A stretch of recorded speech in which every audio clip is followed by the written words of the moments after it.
movimento di gioco che sfiora i 90.000 euro. Oggi Torino è veramente il campo principale, il secondo campo per volume di gioco è Aversa fino a questo momento.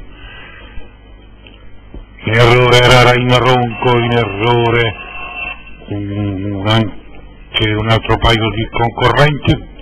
Raki HBD al comando, in seconda posizione Ramses Rob.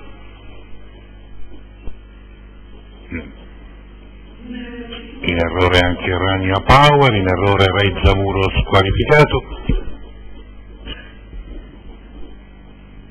Uscita dalla piegata con Raki HBD avanti a Ramses Rob, in terza posizione Rabaramachiu per linee interne.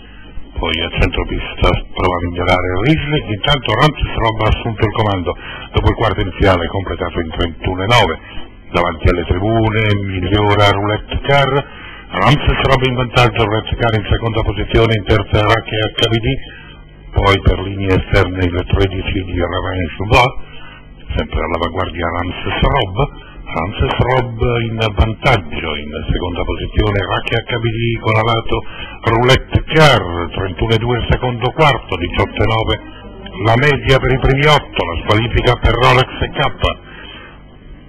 Sempre in vantaggio Ramses Rob, in seconda posizione Raki HBD con a lato Roulette Car, poi Rabaramachiu per linee interne, 18,1 per il completamento del giro, sta allungando Ramses Rob, prova a far selezione.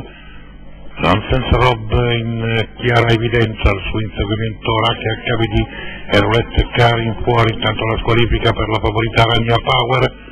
In errore anche il 10 di Risacca di Fumo, ingresso in addirittura con Ramses Rob in vantaggio, 29,5 la terza frazione.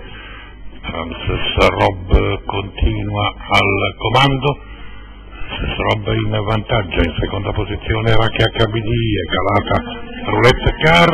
Ramses Rob conclude davanti a Riesling e poi in terza posizione